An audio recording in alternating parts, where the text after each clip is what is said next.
Hello guys, today I am going to discuss about the topic rectangular waveguides. Practically, waveguides usually take the form of rectangular or circular cylinders. Other cross-sectional shapes are also possible, but in general, these other shapes offer no electrical advantages over the simpler forms in use and are more expensive to manufacture. In order to determine the electromagnetic field configuration within the guide, Maxwell's equations are solved subject to the appropriate boundary condition at the walls of the guide. Again, assuming perfect conductivity for the walls of the guide, the boundary conditions are simply that E tan and H normal will be 0 at the surface of the conductors. For rectangular guides, Maxwell's equations and the wave equations are expressed in rectangular coordinates, and the solution follows almost exactly as for waves between parallel planes. Assuming that variations in the exact direction may be expressed as e raised to minus gamma z, where gamma is equal to alpha plus j beta, Maxwell's equation becomes for the loss free region within the guide. Delta hz by delta y plus gamma hy is equal to j omega epsilon ex.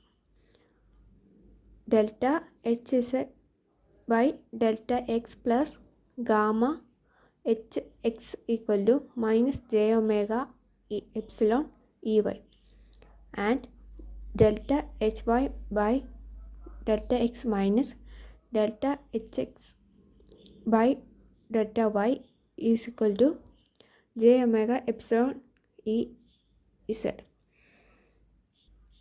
Delta ez by delta y plus gamma ey is equal to minus j omega mu hx, and delta ez by delta x plus gamma ex is equal to j omega mu hy, and also j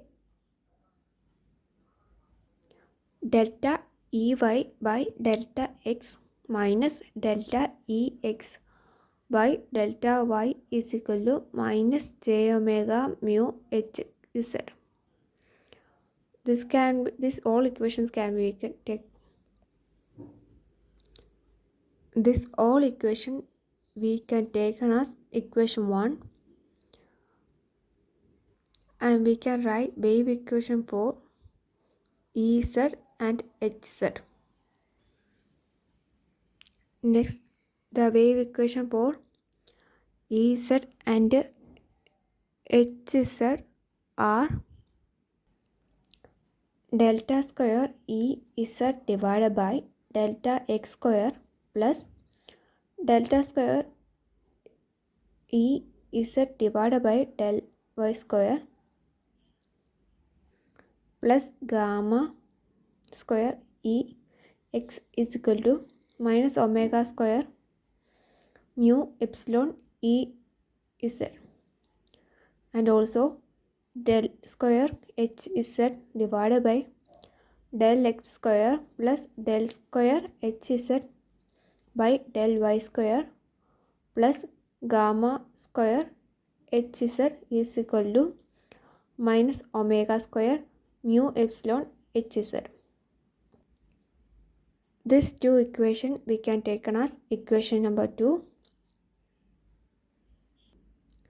Next, equation 1 can be combined into the form hx is equal to minus gamma bar by h square del hz divided by del x plus j omega e by h square del ez divided by del y, and hy is equal to minus gamma bar by h square del hz by del y minus j omega epsilon by h square del e z divided by del x.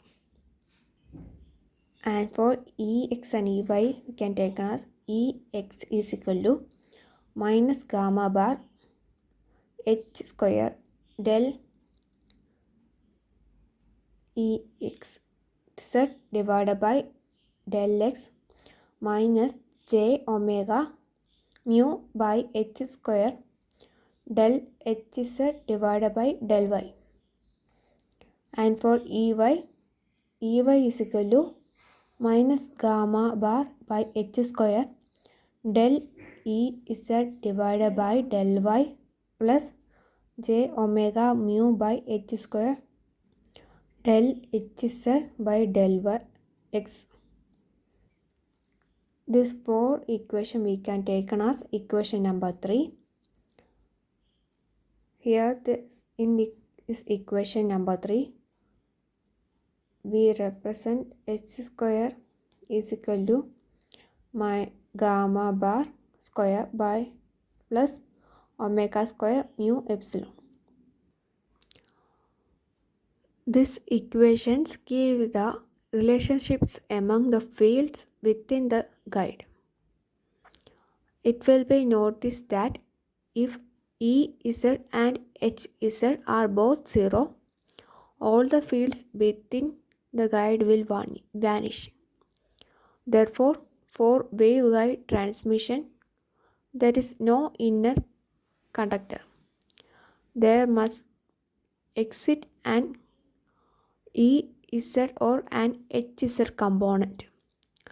As in the case of waves between parallel planes, it is convenient to divide the possible field configuration within the guide into two sets: transverse magnetic, that is TM waves, or which Hz is equal to 0, and transverse electric, that is TE waves, for which Ez is equal to 0. For the rectangular guide, the boundary conditions are Ex is equal to Ez is equal to 0 at y equal to 0 and y is equal to b. Next, Ey is equal to Ez is equal to 0 at x equal to 0 and x equal to a.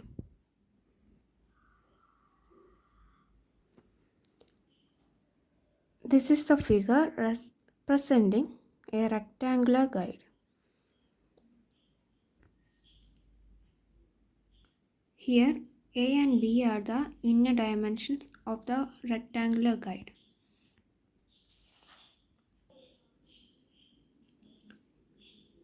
These are the some points about rectangular waveguide. The most commonly used waveguide is that of rectangular cross-section having inner dimensions A and B. We can define rectangular waveguide as: a rectangular waveguide is a conducting cylinder of rectangular cross-section used to guide the propagation of wave.